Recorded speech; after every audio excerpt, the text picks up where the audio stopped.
तो वहीं पीएम मोदी के दिमागी नक्सल वाले बयान पर कांग्रेस नेता पी चिदंबरम का पलटवार। दिमागी नक्सली होने पर उन्होंने गर्व जताया है। सोशल मीडिया प्लेटफॉर्म एक्स पर एक पोस्ट किया, दिमागी नक्सल होने पर मुझे गर्व है लिखा। तो वहीं कांग्रेस नेता जयराम रमेश ने आरोप लगाया कि प्रधानमंत्री ने लाल किले से दिमागी नक्सल की भाषा अपने राजनीतिक विरोधियों को लेकर इस्तेमाल की। जबकि बीजेपी नेता मनोज तिवारी ने कहा कि दिमागी नक्सली कौन है, ये चर्चा का विषय है। राजनीतिक विरोधियों को लेकर बात यह है, हकीकत यह है कि जो मुद्दा अर्बन नक्सल उठाते हैं, जो प्रधानमंत्री के सोच में अर्बन नक्सल है, जो मांग वो उठाते हैं, वो मांग वो स्वीकार करते हैं। कास्ट सेंसस को लेकर उन्होंने कहा था 2 साल पहले कि यह अर्बन नक्सल सोच है, पर ठीक 1 साल पहले उन्होंने घोषणा की कि मोदी सरकार कास्ट सेंसस कराएगी, जनगणना कराएगी, जाति आधारित जनगणना कराएगी। तो पहले गाली दो, अर्बन नक्सल कहो। तो दिमागी नक्सली जो लोग बने हैं, जो दिल्ली में तो प्रोटेस्ट करवा देते हैं, केंद्र सरकार 4 कदम आगे बढ़ के उनसे बात कर लेती है, लेकिन वही जब झारखंड में जाते हैं तो उनको लाठियों का सामना करना पड़ता है, लाइट बंद कर करके मारा जाता है। तो ये इसके बीच हमें डिसाइड करना है कि आज प्रधानमंत्री ने अगर लाल किले की प्राचीर से दिमागी नक्सली प्रयोग किया तो उसका इशारा क्या है और ये देश 2047 तक विकसित कैसे होगा। और अब आपको पीएम मोदी का दिमागी नक्सल वाला बयान भी सुनाते हैं, जिस पर यह पूरा बखेड़ा खड़ा हुआ, क्योंकि उनके बयान के बाद विपक्ष ने आरोप लगाया कि असहमति जताने और सवालों को दबाने की कोशिश की जा रही है।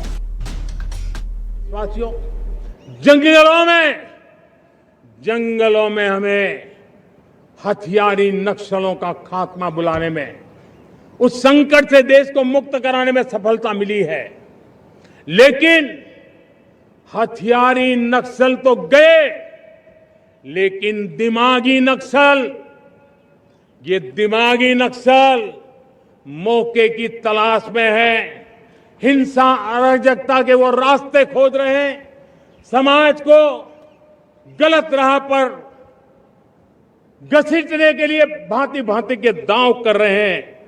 इन दिमागी नक्सलियों को पहचानना होगा, इन दिमागी नक्सलियों को आइसोलेट करना होगा और राष्ट्र को विकसित राष्ट्र बनाने की मुख्य धारा की ओर देश की युवा पीढ़ी को जोड़ना होगा। तो वंदे मातरम के अपमान को लेकर बीजेपी की ओर से कांग्रेस पर हमला बोला जा रहा है। केंद्रीय गृह मंत्री अमित शाह ने कहा है कि 150 साल बाद वंदे मातरम फिर से गाया जा रहा है, लेकिन कांग्रेस को ये सही नहीं लग रहा। उन्होंने कांग्रेस पार्टी मुख्यालय पर झंडारोहण के दौरान वंदे मातरम नहीं गाया गया कहा। उधर सीएम डॉक्टर मोहन यादव ने कहा कि कांग्रेस ने वंदे मातरम का अपमान किया। कांग्रेस नेताओं को माफी मांगने की बात भी सीएम ने कही है। कांग्रेस ने वंदे मातरम को कलंकित करने का काम किया है।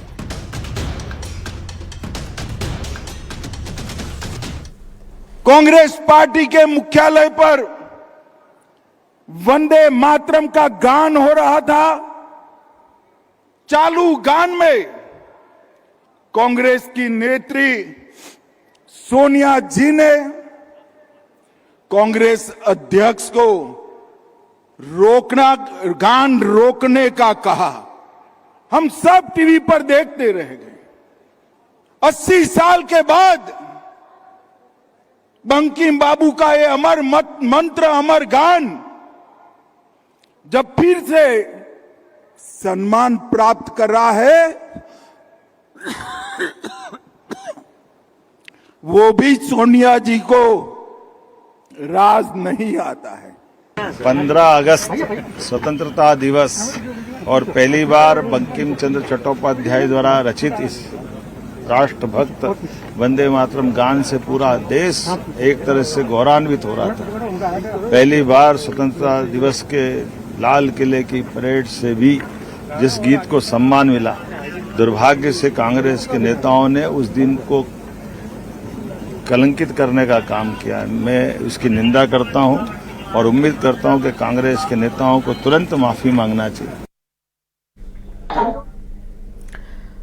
स्वतंत्रता दिवस के मौके पर वंदे मातरम को लेकर शुरू हुआ विवाद अब सियासी टकराव में बदलता जा रहा है।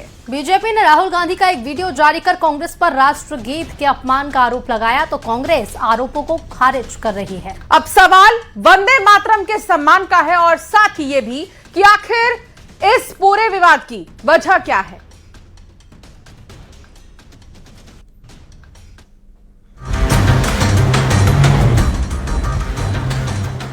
स्वतंत्रता दिवस, तिरंगा, राष्ट्रगान और राष्ट्रगीत ये वो प्रतीक हैं जिनसे देश की भावनाएं जुड़ी हैं।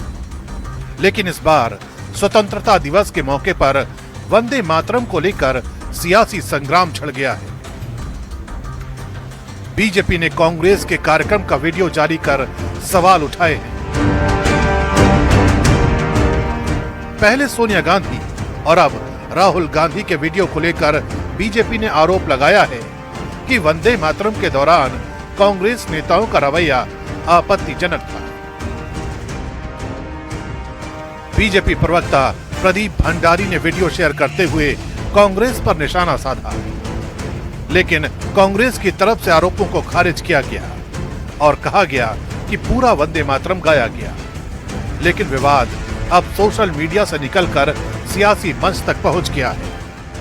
वंदे मातरम का विरोध सिर्फ वही मानसिकता के लोग कर सकते हैं जिनकी मानसिकता दिमागी नक्सल इकोसिस्टम की मानसिकता है, और यही दिमागी नक्सल इकोसिस्टम की मानसिकता का दृश्य हमने कल जब देश स्वतंत्रता दिवस मना रहा था, हमने कांग्रेस पार्टी हेडक्वार्टर्स में सोनिया गांधी जी और राहुल गांधी द्वारा किया गया विरोध में देखा।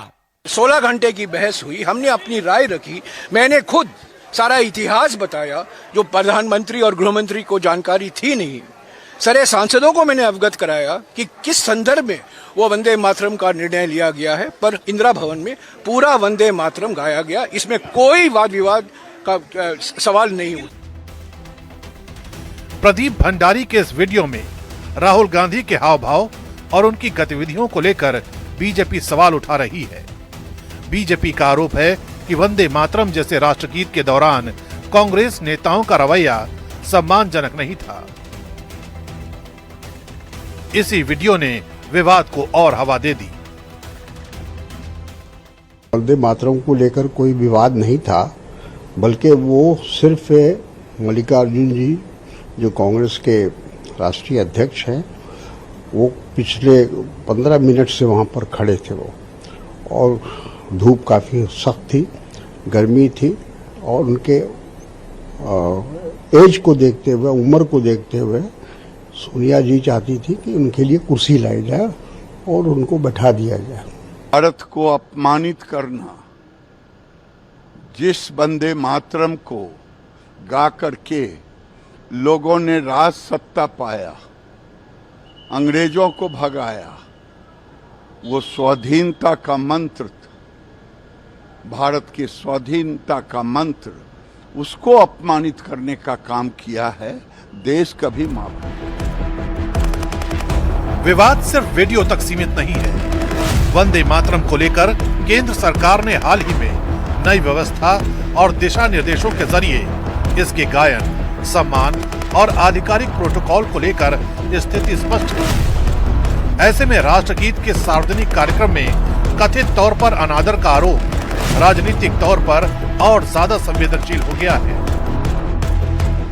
कि कांग्रेस पार्टी अभी भी संभवतः राष्ट्रगीत वंदे मातरम को संपूर्ण रूप से स्वीकार नहीं कर पाई है। अतः हम कांग्रेस की सर्वोच्च नेतृत्व, क्योंकि इसमें तीनों शामिल हैं, सर्वोच्च नेतृत्व के इस आचरण की निंदा करते हैं। कांग्रेस को शायद 1937 का वो दृश्य याद आ गया जब इन्हीं के पूर्वजों ने और मुस्लिम लीग के साथ मिलकर के उसके षड्यंत्रों का शिकार होकर के वंदे मातरम के 2 टुकड़े किए थे।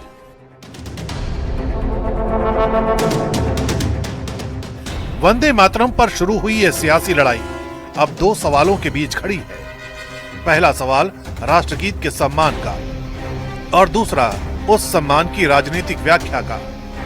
बीजेपी वीडियो के आधार पर कांग्रेस पर गंभीर आरोप लगा रही है। पार्टी नेताओं का कहना है कि राष्ट्रगीत के दौरान किसी भी तरह की लापरवाही या असम्मान स्वीकार नहीं किया जा सकता।